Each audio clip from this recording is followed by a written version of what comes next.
నమస్తే welcome to prime 9 come to the point. ఈ రోజు మన కమ్ టు ద పాయింట్ కార్యక్రమంలో మనం మాట్లాడుకునే పాయింట్ ఏంటో తెలుసా? ఎప్పుడు పాలిటిక్స్ అయినా కాస్త సినిమాల వైపు కూడా వెళ్దామన్న ఉద్దేశంతో, అది కూడా పవన్ కళ్యాణ్ గారి గురించే.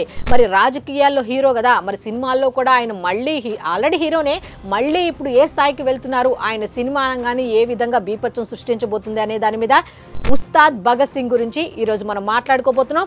ఈరోజు సాయంత్రం ఏం జరగబోతుంది అనే దాని మీద పూర్తి డీటెయిల్స్ ఇచ్చేస్తా, చూసేసి ఎంజాయ్ చేయండి. సాయంత్రం వరకు మాత్రం ఖచ్చితంగా వెయిట్ చేసి బాక్స్ ఆఫీస్ని బద్దలు కొట్టేయండి. టాలీవుడ్ తెరపై పవర్ స్టార్ పవన్ కళ్యాణ్ అనగానే ఫ్యాన్స్ గుండెల్లో మాత్రం అగ్నిపర్వతం బద్దలైపోతుంది.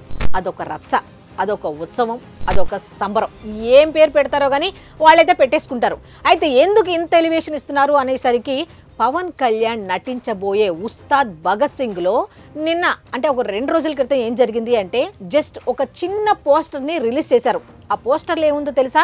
మైకేల్ జాక్సన్ లాగా చిన్న టోపీ ఒకటి పెట్టి బ్లాక్ కలర్లో ఒక టైప్ స్టైల్లో నిలబడి ఒక చిన్న పోస్టర్ని రిలీజ్ చేశారు. రచరచ సోషల్ మీడియా అంతా ఒకటే చర్చ, రచరచ జరుగుతుంది. అసలు ఏంటో చూస్తే, ఈ ఉస్తాద్ భగత్ సింగ్ని దేంతో కంపేర్ చేస్తున్నారో తెలుసా? ఓజీ మూవీతో కంపేర్ చేస్తున్నారు. ఎందుకు అంటే 300 కోట్లకు పైగా వసూలు చేసి ఇండస్ట్రీని షేక్ చేసిన సినిమా ఓజీ కాబట్టి, ఓజీ సినిమాకు మించి అంచనాలను మించబోతోంది ఉస్తాద్ భగత్ సింగ్ అనేది పక్కా అంటున్నారు ఫ్యాన్స్. ఏంటి ఏమి చూడకుండానే అంటే, కాదు చూడకుండా ఎందుకు చెప్తారు? పోస్టర్ బర్త్డే సందర్భంగా రిలీజ్ అయిన పోస్టర్ని, అట్లాగే ఆ తర్వాత 27 సెకండ్ల వీడియో, జస్ట్ ఒక స్టెప్ కాలు అటు ఇటు అని జస్ట్ ఒక చిన్న చిరునవ్వు అలా విసిరేసిన వీడియోకైతే మిలియన్లో వ్యూస్, లక్షల్లో లైక్స్. చూశారు కదా, అందరికీ తెలిసిన విషయం కూడా. ఇది కూడా సోషల్ మీడియాలో ఇప్పటికీ ట్రెండ్ అవుతుంది. ఇక అంతటితో ఆపారా అంటే ఆపరు కదా. ఒక 2 రోజుల క్రితం ఇందాక చెప్పినట్టుగా మైకేల్ జాక్సన్ టైపులో అసలు ఆయన ఎలివేషన్ మామూలుగా లేదనమాట. ఇదంతా ఎందుకు అనే దాని మీద ఏమిటి డీటెయిల్స్ అంటే, ఉస్తాద్ భగత్ సింగ్ అనగానే అరే పేరేంటి భగత్ సింగ్లా ఉంది, ఈయనేంటి ఇట్లా మైకేల్ జాక్సన్ రూపంలో ఉన్నారు, అసలు ఏం జరుగుతోంది అనే దాని మీద రకరకాల ఊహాగానాలు. అందులో మొదటిదే ఊహాగానం ఏంటో తెలుసా? ఏమిటి అంటే, భగత్ సింగ్ ఆశయాలు లోపలే ఉంటాయి, పైకి మాత్రం అలా స్టైల్గా ఉంటారు అనేది ఒక ఊహాగానం. అయితే ఇంకొకటి ఏంటంటే, ఆశయాలకు తగ్గట్టు అంటే ఇప్పుడు ట్రెండింగ్ తగ్గట్టు భగత్ సింగ్ ఆశయాలను జనంలోకి ఏ విధంగా తీసుకెళ్ళాలి, ఒక మాస్ సినిమా రేంజ్లో తీసుకెళ్తే జనం లోకి ఎక్కదు అన్న ఉద్దేశంతో ఇటు మైకేల్ జాక్సన్ ని మిక్స్ చేస్తూనే, ఇలా స్టైల్గా ఉంటూనే, అలాగే భగత్ సింగ్ ఆశయాలు ఏ విధంగా ఉన్నాయి, అటువంటి ఆశయాల కోసం ఆయన ఏమేం చేశారు అనేది ఒక స్ఫూర్తిదాయకమైన కథని ఈ విధంగా తన స్టైల్లో హరీష్ శంకర్ డైరెక్ట్ చేశారా అంటే అవును అని చెప్తున్నారు.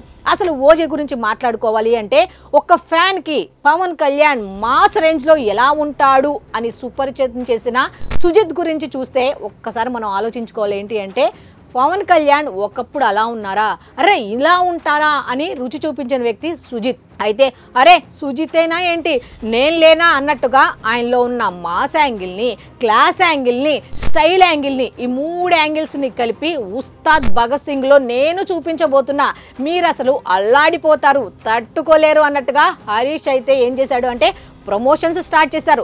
మూవీ కంప్లీట్ అయిపోయింది, మరి మొత్తం ఒకేసారి రిలీజ్ చేయరు కదా, కొంచెం కొంచెం ఆహ్లాదపరుస్తూ ప్రమోషన్స్ అయితే స్టార్ట్ చేసేసారు. ఆల్రెడీ చెప్పాను కదా, బర్త్డేకి ఒకటి, మొన్న 27 సెకండ్ల వీడియో మేకింగ్ ఒకటి, ఆ తర్వాత 2 రోజుల క్రితం ఏం చేశారంటే, జస్ట్ ఈ రోజు సాయంత్రం 6:30 ఫస్ట్ సాంగ్కి సంబంధించిన ఒక చిన్న ప్రోమోనైతే రిలీజ్ అయిపోతున్నారట. ఆ సాంగ్ కూడా ఒక 2-3 రోజుల్లో వచ్చేస్తుంది. మరి అంత డైరెక్ట్గా ఇస్తే అటు పవన్ కళ్యాణ్ ఎందుకు అవుతారు, ఇటు హరీష్ శంకర్ ఎందుకు అవుతారు అని చాలా మంది చెప్తున్న మాట. ఇంకో మాట ఏంటో తెలుసా? ఇక ఇక్కడ మాట్లాడుకోవాల్సింది మ్యూజిక్ డైరెక్టర్ దేవిశ్రీ ప్రసాద్ గురించి. ఇక దేవిశ్రీ ప్రసాద్ కాంబినేషన్లో, పవన్ కళ్యాణ్ గారి కాంబినేషన్లో అయితే ఎంత విచ్చలవిడి సాంగ్స్ వచ్చాయి, అందరూ ఎంజాయ్ చేశారు. అటు గబ్బర్ సింగ్, అత్తారింటికి దారేది, సర్దార్ గబ్బర్ సింగ్, ఇలా కొన్ని రకాల సినిమాలు ఉన్నాయి కదా, ఏ రేంజ్లో హిట్ అయినాయో మన అందరికీ తెలిసినాయే. మరి ఇంకొక విషయం ఏంటో తెలుసా? దాదాపు 10 ఏళ్ళైందయ్యా పవన్ కళ్యాణ్ సరిగ్గా స్టెప్పులేసి. అయితే ఆ పోస్టర్ చూడంగానే ఫ్యాన్స్ ఆలోచన ఏంటో తెలుసా? అరే ఇప్పుడు దాకా ఒక్కటే మిస్ అయ్యామన్నా అనుకున్నాం, ఆ ఒక్క కోరిక కూడా తీర్చేస్తున్నావా, ఇక స్టెప్పుల వర్షమే అనుకుంటా అంటున్నారు. ఎందుకంటే మా స్టెప్పులేసి దుమ్ము దులిపి దాదాపు 10 ఏళ్ళైంది కాబట్టి ఆ కోరికను ఇప్పుడు ఈయన పవన్ కళ్యాణ్ గారు తీర్చబోతున్నారా అంటే ఎస్ అనే చెప్తున్నాయి ఆ పోస్టర్లో. గనక మనం చూస్తే ఆ అంచనాలు గన్ని కూడా నెరవేరబోతున్నాయి, ఆశలన్నీ కూడా నెరవేరబోతున్నాయని చెప్తున్నాయి. అయితే ఉస్తాద్ భగత్ సింగ్ అనేది ఆశయాలు చెబుతూనే ఒక కామెడీ ఎంటర్టైన్మెంట్గా ఉండబోతోంది. జనాన్ని ఏ విధంగా ఆకర్షించాలి అనేది ఆల్రెడీ హరీష్ శంకర్కి తెలుసు. అయితే పవన్ కళ్యాణ్లోని మాస్ యాంగిల్ని, క్లాస్ యాంగిల్ని, స్టైల్ యాంగిల్ని ఎలా ఉపయోగించుకోవాలో తెలిసిన హరీష్ శంకర్ ఏం చేశాడో తెలుసా? తినే ముందు రుచి చూపిస్తున్నట్టుగా కొంచెం రుచి చూపిస్తూ ఎలివేషన్స్ మాత్రం బీపచ్చంగా పెంచేస్తున్నాడు. అసలు ఆ పోస్టర్ చూస్తేనే, ఆ మైకేల్ జాక్సన్ ఫోజులో ఆయన చూస్తుంటేనే ఫ్యాన్స్ అయితే తెగరెచ్చిపోతున్నారు. అన్న ప్లీజ్ కమ్ ఫాస్ట్ అంటున్నారు. ఎప్పుడో మార్చి దాకా ఆగాల అంటూ ఉర్రూతలు ఊగిపోతున్నారు. అయితే వీళ్ళు కొంచెం రిలీజ్ చేస్తూ ఎంత యాంగ్జైటీ కలిగిస్తున్నారు అనే దాని మీద అయితే సాయంత్రం 6:30 ఫస్ట్ సాంగ్కు సంబంధించిన చిన్న ప్రోమో అయితే రిలీజ్ అయిపోతున్నారు. ప్రోమోకే ఇంత హడావుడి చేసేస్తుంటే ఇక ఫుల్ సాంగ్కి ఏమైపోతామో, అలాగా సినిమాకి సంబంధించిన అన్ని సాంగ్స్కి వచ్చేస్తే అప్పుడేమైపోతారో. ఇంకో విషయం ఏంటంటే ఇక సినిమా వస్తే బాక్స్ ఆఫీస్ని అసలు షేక్ చేసేయడం గ్యారంటీ అంటున్నారు ఫ్యాన్స్ మాత్రమే కాదు, ఇప్పుడు ఆయన డిప్యూటీ సీఎం పవన్ కళ్యాణ్ ప్రజల ఆదరణ కూడా పొందారు. ప్రజలందరూ కూడా ఇప్పుడు deputy CM Pawan Kalyan cinema చూడబోతున్నారు. ఒకప్పుడు మాత్రం just power star Pawan Kalyan, ఇప్పుడు అలా కాదు. డిప్యూటీ సీఎం పవన్ కళ్యాణ్, మాకు కరెంటు తెప్పించిన పవన్ కళ్యాణ్, మాకు చదువు చెప్పించిన పవన్ కళ్యాణ్, మాకు రోడ్లు వేయించిన పవన్ కళ్యాణ్, మా సనాతన ధర్మం గురించి గొప్పగా మాట్లాడుతున్న పవన్ కళ్యాణ్ అంటూ అన్ని రకాల ఆడియన్స్ ని గ్యాదర్ చేసి మాత్రం ఈసారి ఉస్తాద్ భగత్ సింగ్ సినిమాని అయితే చూడబోతున్నాం అన్న రేంజ్ లో ఆలోచించేస్తున్నారు కూడా ప్రతి ఒక్కళ్ళు. అయితే మనం కూడా చూద్దాం. సాయంత్రం 6:30 వరకు అయితే వెయిట్ చేయాల్సిందే. చూద్దాం ఏ విధంగా సోషల్ మీడియా అనేది షేక్ అవ్వబోతోంది.